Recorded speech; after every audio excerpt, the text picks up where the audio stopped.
अध्याय 84 वसुदेवाचा यज्ञ उत्सव. भगवान श्रीकृष्ण आणि बलराम कुरुक्षेत्री असल्याचे कळताच त्यांच्या दर्शनासाठी अनेक ऋषी मुनी आले. त्यांच्यामध्ये प्रामुख्याने महर्षी व्यास, देवर्षी नारद, च्यवन, देवल, असित, विश्वामित्र, शतानंद, भारद्वाज, गौतम, भगवान परशुराम, वशिष्ठ, पुलस्त्य, कश्यप, अत्रि आदी होते. या ऋषीवरांचे आगमन होताच श्रीकृष्ण, बलराम आणि अन्य राजे उठून उभे राहिले आणि त्यांनी सर्व ऋषी मुनींचे यथोचित स्वागत करून योग्य स्थान त्यांना प्रदान केले. यानंतर श्रीकृष्ण, बलराम, युधिष्ठिर आदींनी सर्व ऋषींचे चरण धुतले ते आणि चरणोदक शिरी धारण केले. या पाद्यपूजेनंतर श्रीकृष्ण म्हणाले, हे ऋषीगणांनो, आज आपल्या दर्शनाने आमचे जीवन धन्य झाले आहे. आज आम्हास जन्म घेण्याचे पूर्ण फळ प्राप्त झाले. आपले दर्शन, स्पर्श, कुशल प्रश्न, प्रणाम आदींची सुवर्ण संधी मिळाली. श्रीकृष्ण पुढे म्हणाले, संत पुरुषच खरोखरी तीर्थ आणि देवता असतात. संतांच्या केवळ दर्शनानेच मानवाचे जीवन कृतार्थ होते. अग्नी, सूर्य, चंद्रमा, तारे, पृथ्वी, जल, आकाश, वायू आणि मनाच्या अधिष्ठान देवतांची उपासना केली तरी पापांचे पूर्णपणे निष्कासन होत नाही. परंतु घडी दोन घडी ज्ञानी महापुरुषांची सेवा केली तर ती सारी पापे धुवून टाकते. हे महात्मा आणि सभासदांनो, जो पुरुष या नाशवंत शरीरासच आत्मा मानतो आणि मी, माझे, स्त्री, पुत्र आदींना आपले मानतो, तसेच मृत्तिका, दगड, काष्ठ आदींना इष्टदेव मानतो आणि केवळ जलाशयालाच तीर्थ मानतो, तो मनुष्य असून सुद्धा पशुप्रमाणे आहे. भगवंताचे हे वक्तव्य ऐकून ऋषीमुनी स्तब्ध झाले. ते म्हणाले, भगवन, आम्ही आपल्या मायेने मोहित होत आहोत. आपण स्वतः ईश्वर असून मनुष्यांप्रमाणे कर्म करून स्वतःला लपून ठेवू पाहत आहात. आपण या जगताची रचना, रक्षण आणि संहार करता, परंतु सर्व काही करून सुद्धा कर्माने लिप्त होत नाही. आपले वास्तविक स्वरूप आपल्या अत्यंत निकट असलेले यदुवंशी सुद्धा जाणू शकले नाहीत. कारण आपण आपले स्वरूपास जो सर्वांचा आत्मा, जगताचे आदिकरण आणि नियंता आहात, त्यास मायेच्या पडद्याने झाकून ठेवले आहे.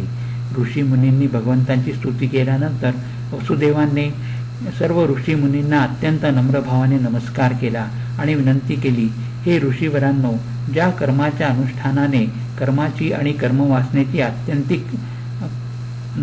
कर्मवासनेचा अत्यंतिक नाश होतो त्याचा उपदेश कृपा करून आम्हास करावा. देवर्षी नारद म्हणाले, कर्माच्या द्वारा कर्मवासनांचा आणि कर्मफलांचा अत्यंतिक नाश करण्यासाठी सर्वात उत्तम उपाय हा आहे की यज्ञद्वारा समस्त यज्ञाचे अधिपती भगवान श्रीविष्णूंची श्रद्धापूर्वक आराधना करणे. त्रिकालदर्शी ज्ञानवंतांनी शास्त्रदृष्टीने हाच चित्ताच्या शांतीचा मार्ग सांगितला आहे. वसुदेवांनी ऋषी गणांचा हा उपदेश ऐकून त्यांच्या चरणावर आपले मस्तक ठेवले आणि यज्ञासाठी ऋत्विजाच्या रूपात कार्य करण्याची विनंती केली. ती त्यांनी मान्य केली आणि वसुदेवद्वारा उत्तमातील उत्तम सामग्रीने युक्त असे यज्ञ करविले.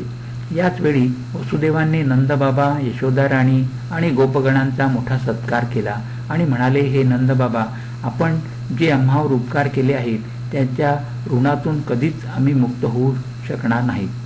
नंद, यशोदा, वसुदेव कृष्णाबरोबर 3 महिने राहिले. नंतर नंदगावी रवाना झाले. वर्षाकाल प्रारंभ होणार असल्याने यदुवंशीय सुद्धा द्वारकेस परतले. येथे अध्याय 84 संपन्न झाला. अध्याय 85 भगवंताद्वारे वसुदेवांना ब्रह्मज्ञानाचा उपदेश.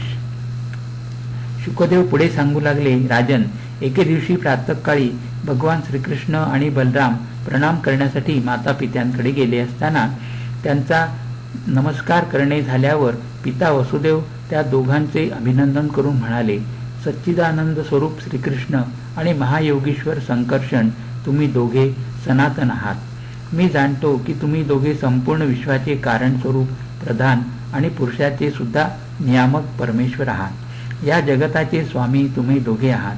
तुम्हीच या विश्वाचे निर्माते, पालन करते आणि अंतिसंहारक आहात. तुम्ही प्रसूतिगृहातच आम्हाला सांगितले होते की मी जरी अजन्म असलो तरी मी आपणच निर्मिलेल्या धर्म मर्यादांचे रक्षण प्रत्येक युगामध्ये तुमच्या दोघांच्या द्वारा अवतार ग्रहण करीत आलो आहे. हे प्रभो, तुम्ही आकाशाप्रमाणे अनेक शरीरे धारण करिता आणि त्याचा त्याग करिता. वास्तवात तुम्ही अनंत एकरस सत्ता आहात. तुमची आश्चर्यमय शक्ती, योगमायेचे रहस्य कोण जाणू शकतो? सर्व लोक तुमच्या कीर्तीचेच गायन करीत असतात. वसुदेवाचे हे वक्तव्य ऐकून भगवान श्रीकृष्ण म्हणाले, पिताश्री, आम्ही तर आपले पुत्र आहोत. आम्हाला लक्ष्य करून आपण हा ब्रह्मज्ञानाचा उपदेश केला आहे. आम्ही आपली प्रत्येक गोष्ट युक्तियुक्त मानतो. पिताश्री, आपण, मी, दादा, बलराम, संपूर्ण द्वारकावासी, संपूर्ण चराचर जगात सगळेच्या सगळे आपण जसे सांगितले तसेच आहेत. सर्वांना ब्रह्मरूपच समजावे. आत्मा हा तर एकच आहे, परंतु तो गुणांची दृष्टी निर्माण करतो. आत्मा गुणांच्या द्वारा बनलेल्या पंचभूतांपैकी एक असूनही, प्रत्येक स्वयंप्रकाशी असूनही, दृश्य आपले स्वरूप असूनही, आपणाहून भिन्न, नित्य असूनही, अनित्य आणि निर्गुण असूनही सगुण रूपात प्रतीत होतो. आत्म्यामध्ये उपाधीच्या भेदामुळे नानात्वाची प्रतीती होते. यासाठी मी जो आहे तेच सर्वजण आहेत, या दृष्टीने पिताश्री आपले म्हणणे योग्य आहे. भगवान श्रीकृष्णांचा हा उपदेश ऐकून वसुदेवांनी नानात्व बुद्धीचा त्याग केला. ते आनंदात मग्न होऊन वाणीने मौन आणि मनाने निसंशय झाले. याच ठिकाणी बसलेल्या देवकी मातेने तिच्या सहा बालकांची तिला आठवण झाली, ज्यांची कंसाने क्रूरतेने हत्या केली होती. देवकी माता श्रीकृष्ण बलरामांना म्हणाली, हे योगेश्वर, मी ऐकले आहे की तुम्ही सांदीपनी मुनींचा मृतपुत्र स्वर्गलोकातून आणून दिला होता. हे देवेश्वर, माझ्या 6 पुत्रांना आणून द्या. ज्यांना कंसाने मारून टाकले होते. मातेच्या विनंतीप्रमाणे दोघे बंधू सुतल लोकात गेले. महाराज बळीने त्यांचे भव्य स्वागत केले, विधीपूर्वक पाद्यपूजा केली आणि सुतल लोकी येण्याचे कारण विचारले. भगवंतांनी त्यांना देवकी मातेच्या 6 पुत्रांना आणून देण्यास सांगितले, ज्यांना दुष्ट कंसाने मारून टाकले होते. महाराज बळी त्या 6 पुत्रांना घेऊन आले. भगवंतांनी ते 6 पुत्र घेतले आणि देवकी मातेस आणून दिले. त्यांना पाहताच देवकी मातेस प्रेमपाना फुटला. तिने प्रत्येकास घेऊन आपल्या हृदयाशी घेतले. माता देवकीच्या दुग्धपानाने आणि भगवान श्रीकृष्णांच्या अंगाच्या स्पर्शाने त्यांना आत्मसाक्षात्कार झाला. यानंतर त्या बालकांनी भगवान श्रीकृष्ण, माता देवकी, पिता वसुदेव आणि बलरामांना नमस्कार केला आणि सर्वांसमक्ष ते देवलोकी निघून गेले. अध्याय 85 संपन्न झाला. सुभद्रा हरण. अध्याय 86. राजा परीक्षिताने शुकदेवाने विचारले, गुरुदेव, माझे आजोबा अर्जुनांनी भगवान श्रीकृष्ण बलरामांची भगिनी सुभद्रेशी कशा प्रकारे विवाह केला ते ऐकण्यास मी अत्यंत उत्सुक आहे. आपण ते विस्तारपूर्वक सांगावे. शुकदेव सांगू लागले, राजन, एकदा अत्यंत बलशाली अर्जुन तीर्थयात्रा करीत प्रभास क्षेत्री आले. तेथे त्यांना कळले की त्यांच्या मामाची कन्या सुभद्रा हिचा विवाह ज्येष्ठ बंधू बलराम दुर्योधनाबरोबर करण्याचे ठरवित आहेत. परंतु श्रीकृष्ण, वसुदेव, देवकी, रुक्मिणी आदी त्यांच्याशी सहमत नाहीत. त्यावेळी अर्जुनाच्या मनात सुभद्रेस प्राप्त करून घेण्याची इच्छा जागृत झाली. त्याने त्रिदंडी वैष्णवाचा वेश धारण करून द्वारकेत प्रवेश केला. तेथे अर्जुन वर्षाकाळातील 4 महिने राहिला. द्वारकेतील श्रद्धाळू लोकांनी आणि बलरामाने त्या वेशधारी संन्याशाचा खूप सन्मान केला. परंतु त्यांना या गोष्टीची जाणीव झाली नाही की संन्याशाच्या रूपात खरा अर्जुनच आहे. एके दिवशी बलरामाने त्या संन्याशाला आपल्या घरी भोजनासाठी आमंत्रित केले आणि त्यांना राजप्रासादात घेऊन आले व त्यांनी वेशधारी अर्जुनास अत्यंत श्रद्धाभावाने भोजन करविले. अर्जुनाने सुद्धा मोठ्या प्रेमभावाने आदरातिथ्याचा स्वीकार केला आणि भोजन केले. भोजनाच्या वेळी अर्जुनाने तेथे विवाहयोग्य परमसुंदरी सुभद्रेस पाहिले. तिचे दैवी सौंदर्य मोठ्या मोठ्या शूरवीरांना मोहित करणारे होते. अर्जुनाचे नेत्र प्रेमाने प्रफुल्लित झाले होते. त्यांचे मन सुभद्रेस प्राप्त करून घेण्याच्या आकांक्षेने क्षुब्ध झाले आणि त्यांनी तिला पत्नी करून घेण्याचा दृढ निश्चय केला. शुकदेव पुढे सांगू लागले, राजन, तुझे आजोबा मोठे सुंदर होते. त्यांच्या शरीराची ठेवण भावभंगी स्त्रियांचे हृदयास स्पर्श करीत असे.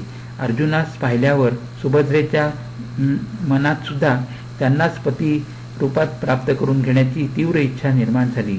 तिने थोडेसे स्मित करून अर्जुनाकडे पाहिले आणि आपले हृदय त्यास अर्पण केले. आता अर्जुन केवळ तिचेच चिंतन करू लागला.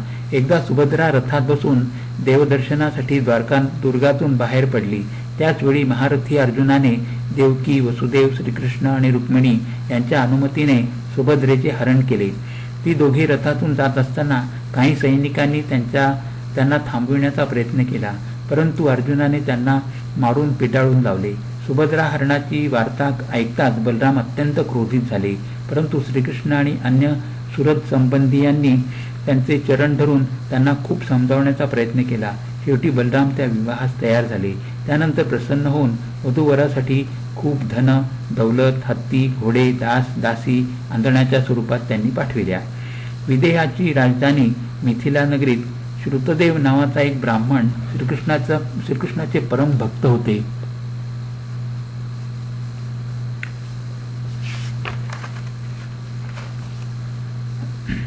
ते ज्ञानी, शांत आणि अल्पसंतोषी होते. ग्रहस्थाश्रमी असूनही कोणत्याही प्रकारचा उद्योग करीत नसत. प्रारब्धवश त्यांना प्रतिदिन जेवढी निर्वाहापुरती अन्नसामुग्री मिळत असे त्यावरच ते संतुष्ट असत. त्या देशाचा राजा बहुलाश्व सुद्धा भगवान श्रीकृष्णाचा परमभक्त होता. एकदा भगवान श्रीकृष्ण या दोन्ही भक्तांवर प्रसन्न झाले. त्यांनी दारुकास रथ सज्ज करण्यास सांगितला आणि मिथिला नगरीस निघाले. भगवंताबरोबर नारद, वामदेव, अत्री, वेदव्यास, अरुणी, बृहस्पती आदी ऋषी होते. मार्गातील गावात भगवंतांचे स्वागत होत होते. भगवंतांच्या मिथिला नगरीत आगमनाची वार्ता ऐकून नगरवासी आणि भाविक भक्तांना आनंदाच्या उकळ्या फुटत होत्या. ते पूजेचे साहित्य घेऊन भगवंतांच्या दर्शनास आले होते. भगवंतांचे दर्शन घेऊन त्यांचे हृदय आणि मुखकमल प्रेम आणि आनंदाने खुलले होते. या सर्व जणांनी भगवंतांना आणि ऋषीमुनींना अत्यंत श्रद्धाभावाने प्रणाम केला. श्रुतदेव आणि बहुलाश्व दोघांनी एकाच वेळी हात जोडून मुनिमंडळीसह श्रीकृष्णास आपले घरी आतिथ्य ग्रहण करण्याची विनंती केली. भगवान श्रीकृष्णांनी दोघांची प्रार्थना स्वीकारली.